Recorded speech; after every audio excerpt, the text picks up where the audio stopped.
사랑하는 초업제일교회 성도 여러분, 유튜브 시청자, 구독자 여러분 반갑습니다. 김정빈 목사입니다. 간밤에도 평안히 잘 주무셨습니까? 오늘은 2026년 3월 21일 토요일 아침입니다. 오늘도 복된 휴일 되시기를 주의 이름으로 축원드립니다. 제가 기도하고 오늘 말씀 묵상 시작합니다. 하나님 감사합니다. 간밤에도 지켜주시고 또 이번 한 주간도 지켜주시고 이렇게 또 마지막 날 토요일을 맞이했습니다. 오늘도 주어진 이 하루 주님 안에서 편히 쉬면서 또 좋은 하루 되게 하시고 하나님의 영광을 나타내는 복된 날 되게 하여 주옵소서. 이 시간 말씀 묵상할 때 하나님의 음성 듣게 하시고 하나님의 거룩하신 뜻이 무엇인가 분별할 수 있도록 깨달을 수 있도록 성령이여 빛을 비춰 주시옵소서. 이 시간 주께 의탁하며 예수님 이름으로 간절히 기도하옵나이다. 아멘. 할렐루야. 좋은 아침입니다. 오늘 함께 말씀 묵상하실 본문의 말씀 마태복음 24장 36절부터 51절까지 말씀입니다. 우리 기억 개정판으로 한번 다 같이 읽을 때 함께 읽기를 바랍니다. 그러나 그날과 그때는 아무도 모르나니 하늘의 천사들도 아들도 모르고 오직 아버지만 아시느니라. 노아의 때와 같이 인자의 임함도 그러하리라. 홍수 전에 노아가 방주에 들어가던 날까지 사람들이 먹고 마시고 장가들고 시집가고 있으면서 홍수가 나서 그들을 다 멸하기까지 깨닫지 못하였으니 인자의 임함도 이와 같으리라. 그때 두 사람이 밭에 있음에 한 사람은 데려가고 한 사람은 버려둠을 당할 것이요. 두 여자가 맷돌질을 하고 있음에 한 사람은 데려가고 한 사람은 버려둠을 당할 것이니라. 그러므로 깨어있으라. 어느 날에 너희 주가 임할는지 너희가 알지 못함이니라. 너희도 아는 바니 만일 집주인이 도둑이 어느 시각에 올 줄을 알았더라면 깨어있어 그 집을 뚫지 못하게 하였으리라. 이러므로 너희도 준비하고 있으라. 생각하지 않은 때에 인자가 오리라. 충성되고 지혜 있는 종이 되어 주인에게 그 집 사람들을 맡아 때를 따라 양식을 나눠줄 자가 누구냐? 주인이 올 때에 그 종이 이렇게 하는 것을 보면 그 종이 복이 있으리로다. 내가 진실로 너희에게 이르노니 주인이 그의 모든 소유를 그에게 맡기리라. 만일 그 악한 종이 마음에 생각하기를 주인이 더디 오리라 하여 동료들을 때리며 술친구들과 더불어 먹고 마시게 되면 생각하지 않은 날 알지 못하는 시각에 그 종의 주인이 이르러 엄히 때리고 외식하는 자가 받는 벌에 처하리니 거기서 슬피 울며 이를 갈리라. 아멘. 오늘도 함께 먼저 주의할 때 은혜 받으시기를 바랍니다. 먼저 오늘 36절 한 절 말씀은 알려지지 않은 재림의 시기가 나오죠. 예수님이 오시는 그날과 시간에 대해서는 아버지 한 분 외에는 아무도 알지를 못합니다. 하늘에 있는 천사들도 모르고 아들도 모릅니다. 본문은 이 단락의 내용을 가르치는 이유라고 할 수가 있습니다. 역사의 끝에 예수님은 천사들과 함께 오실 것입니다. 그러나 천사들뿐만 아니라 예수님도 재림의 때를 알지는 못하십니다. 이는 예수님이 돌로 빵을 만드실 수 있는 능력을 사용하지 않으신 것처럼 그분의 능력을 사용하지 않으신 것과 같습니다.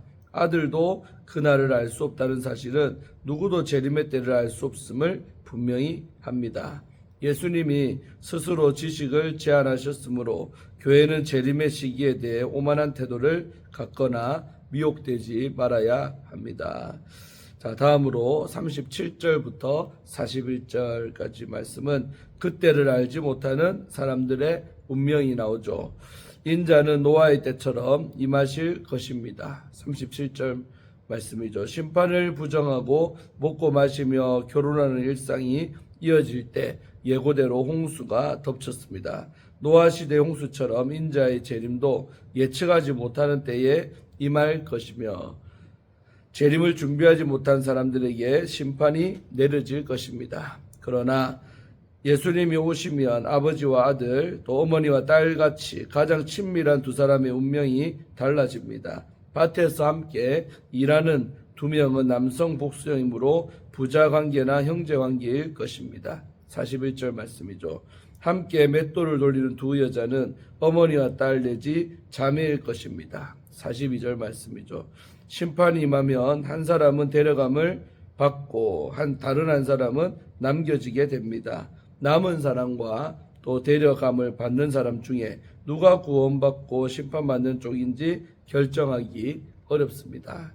본문이 31절과 연결된다면 인자가 하늘의 끝에서 택함을 받은 자들을 모을 때 데려감을 받은 사람들은 구원받는 대상입니다. 신자들이 재림하시는 예수님을 맞이하러 하늘로 들려 올라가는 것은 자연스럽습니다. 노아 시대에 구원받은 사람들은 방주로 데려감을 받은 사람들입니다. 홍수에 휩쓸린 사람들은 바깥에 남겨진 사람들입니다. 마태복음은 남겨두다 또는 버리다라는 말을 부정적인 의미로 사용을 합니다. 중요한 것은 땅에서 가장 친밀한 관계를 맺고 있다 하더라도 마지막 심판을 준비하지 않은 사람과 준비한 사람의 운명은 달라진다는 사실입니다. 자, 다음으로 우리 42절부터 44절 말씀은 그 때를 알지 못하는 제자들의 태도가 나오죠. 예수님은 알지 못하는 시간에 오실 것이기 때문에 신자들은 깨어서 준비해야 합니다. 예수님의 가르침은 크게 깨어있으라와 준비하라로 요약을 할 수가 있습니다. 깨어있음과 준비는 같은 의미죠. 이런 준비는 도둑의 침입을 대비하는 상식적인 행동과 자연스럽게 연결이 됩니다. 제자는 신실한 청지기로서 재림의 시기를 추측하는 데 집중하거나 그 시간을 계산하는 사람이 아니라 재림을 준비하는 바로 사람입니다. 다음으로 우리 45절부터 51절 말씀은 신실하고 현명한 종과 악한 종의 비유가 나옵니다. 예수님은 3개 연속되는 비유로 재림을 준비하는 자세를 가르치십니다. 첫 번째 비유에서는 주인이 없는 동안 다른 종들과 집을 신실하게 관리한 종이 주인이 돌아오자 보상을 얻습니다. 비유는 질문 형식으로 시작이 됩니다. 주인이 적합한 때에 음식을 제공하도록 집에 있는 종들을 맡겨놓은 신실하고 현명한 종은 누구입니까? 주인이 와서 베푸는 보상을 받는 종은 주인이 올 때 변함없이 행하고 있으므로 신실하며 피스토스라고 헬라어로 하죠. 또 적합한 때에 양식을 제공하기 때문에 지혜롭다. 우리 프로나모스니모스라고 합니다. 그러나 악한 종은 주인이 오히려 멀었다고 생각해 동료들을 때리고 또 술친구들을 불러서 먹고 마시며 지냈습니다. 48절부터 49절에 나오죠. 종은 주인이 지금까지 오지 않은 것을 보면서 앞으로도 오지 않을 줄로 오판했을 것입니다. 종은 주인이 맡긴 일을 책임졌으므로 공동체의 내부자입니다. 주인은 악한 종의 예상보다 훨씬 일찍 알지 못하는 시간에 왔습니다. 50절 말씀이죠. 주인은 종을 철저히 심판합니다. 51절 말씀. 악한 종은 위선자로 불립니다. 마태복음에 사용된 위선을 범주화해 보면 사람들에게 잘 보이려고 속과 다르게 꾸미고 행동하는 것, 또 하나님을 잘 섬긴다고 착각하고 다른 사람들을 가르쳐서 파멸로 이끄는 자기 기만, 그 다음에 가르치기만 하고 행하지 않는 태도가 있습니다. 이 비유의 위선은 세 번째에 해당한다고 할 수 있죠. 23장에서 바리새인과 서기관들은 모세의 자리에 앉아서 재판하고 또 율법을 가르치고 설교했으나 자신들은 실행하지 않았던 것처럼 주인의 뜻을 알고도 실행하지 않은 악한 종은 유대 지도자들과 같은 운명에 처하게 될 것입니다. 위선자들이 던져지는 곳은 바깥 어두운 곳입니다. 거기서 슬피 울며 이를 갈게 될 것입니다. 마태복음에서 바깥 어두운 곳이나 슬피 울며 이를 갈게 될 곳은 최후 심판이 집행되는 바로 지옥을 상징합니다. 바깥 어두운 곳은 하늘나라의 잔치가 벌어지는 밝은 안쪽과는 대조가 됩니다. 주인의 집에 있는 다른 종들은 동료 신자들이고 또 신실하고 현명한 사람들은 지체를 섬기는 사람입니다. 종이 적합한 때에 음식을 제공하는 것은 지체를 위한 섬김을 뜻합니다. 연속되는 새 비유에서 준비하라는 가르침은 지도자들보다는 교회를 향하고 있습니다. 동료 종과 집을 책임진 종들이 주인이 올 때까지 책임을 수행해야 하는 시기는 주인의 부재 기간입니다. 이 기간은 교회가 예수님의 명령을 받은 후부터 예수님의 재림 때까지를 말합니다. 그리스도인들은 이 기간에 청지기로 살아야 합니다. 형제와 자매를 향한 긍휼이 청지기 정신의 바로 핵심입니다. 이런 정신을 실천하지 못한 사람은 심판을 피할 수가 없습니다. 시간이 지나면 가짜 믿음과 진짜 믿음이 드러나게 됩니다. 그러나 심판의 때가 예상보다 빨리 이를 것입니다. 예수님이 이제까지 오지 않으셨으니 한참 있어야 한다고 생각해서는 안 됩니다. 하나님의 자녀 신분은 청지기의 삶으로서 입증이 되는 것입니다. 이상으로 주예를 마치고요. 주님을 기다리는 성도의 삶이라는 주제 갖고 말씀 수할 때 은혜 받기를 바랍니다.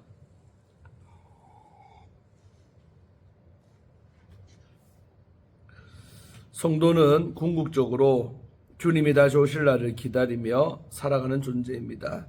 예수님이 다시 오실 것이라고 분명하게 약속을 하셨기 때문입니다. 그렇다면 다시 오실 주님을 기다리는 성도는 어떠한 태도로 오늘을 살아야 하겠습니까? 첫째로 때를 계산하기보다 말씀에 순종하며 준비하는 성도가 되어야 합니다. 예수님은 그날과 그때는 아무도 모른다라고 말씀하시며 재림의 때가 사람이 알 수 있는 영역이 아님을 확언하십니다. 오직 하나님만이 역사의 주인이시라는 뜻이죠. 인자로 이 땅에 오신 예수님도 구원사역을 위해 아버지께 당신을 온전히 맡기셨다면 성도인 우리는 더더욱이 언제가 아니라 어떻게 살아야 하는가를 고민하며 믿음 위에 서기 위해 애를 써야 할 줄로 믿습니다. 노아 시대의 사람들은 먹고 마시고 장가가고 시집가며 평범한 일상을 살았습니다. 하나님 없이 사는 일상이 결국 심판을 불러왔습니다. 우리도 바쁜 일상을 살아가면서 하나님을 의식하지 않고 주님의 말씀을 삶의 기준으로 삼지 않는다면 노아 시대 사람들과 다를 바 없습니다. 사랑하는 성도 여러분, 오늘을 말씀대로 살아내며 주님이 언제 오셔도 준비되어 있기를 간절히 소망합니다. 삶의 모든 자리에서 주님의 마음을 품고 살아가는 우리를 통해 혼란한 세상 가운데 그리스도의 생명의 복음이 전해지기를 기도드립니다. 주님의 오심을 늘 의식하며 깨어있는 성도가 되어야 합니다. 예수님은 도둑의 비유를 통해 재림이 우리가 예상하지 못하는 그날 그때에 임할 것이라고 말씀을 하십니다. 도둑이 오는 시간을 알았다면 주인은 당연히 잠들지 않고 깨어서 집을 지켰을 것입니다. 문제는 모른다는 데 있습니다. 그래서 예수님은 깨어있으라고 하십니다. 여기서 깨어있음은 일상의 자리에서 주님의 시선을 의식하며 살아가는 것입니다. 예배의 자리에 앉아있을 때뿐 아니라 매일을 보내고 아이를 돌보고 또 수업을 듣고 사람들을 대할 때에도 지금 이 순간 주님이 오셔도 좋은가를 스스로에게 물어보는 태도입니다. 하나님 나라의 시간표는 우리의 계획과 다를 수가 있지만 주님께 속한 사람은 자신의 계획보다 주님의 뜻을 더 중요하게 여깁니다. 사랑하는 성도 여러분, 우리가 살아가는 매 순간이 주님 앞에 선 그날과 연결되어 있음을 기억하며 늘 깨어 주님을 바라보는 성도가 되기를 바랍니다. 그렇게 주님의 오심을 사모하며 살아가는 우리의 삶을 통해 하나님의 마음이 주변 사람들에게 전달되기를 소망합니다. 맡겨진 자리에서 충성스럽게 섬기는 성도가 되어야 합니다. 예수님은 충성된 종과 악한 종의 비유를 통해 재림신앙의 진짜 시험대는 주님이 언제 오시는가가 아니라 주인이 없는 동안 어떻게 사느냐에 있음을 보여줍니다. 주인은 종에게 자기 집과 사람들을 맡기며 때에 따라 양식을 나눠주도록 합니다. 충성된 종은 주인이 언제 오든 상관없이 오늘 맡겨진 사람들을 돌보고 필요한 것을 공급하며 또 자기 욕심보다 주인의 뜻을 우선시합니다. 반대로 악한 종은 주인이 더디 온다라고 생각하고 맡겨진 권한을 이용해 사람들을 학대하고 자기 만족을 위해 먹고 사는데 인생을 허비합니다. 예수님은 그 악한 종이 심판을 받으리라 말씀하시며 위선과 자기의 중심성을 결코 그냥 넘기지 않으시는 하나님의 공의를 선포하십니다. 주님이 보이지 않는 것처럼 느껴지는 시간은 오히려 진정한 믿음이 드러나는 시간입니다. 오늘 가정, 교회, 일터에서 주인의 뜻을 따라 사람들을 세우고 돌보는 충성된 종으로 서기를 소망합니다.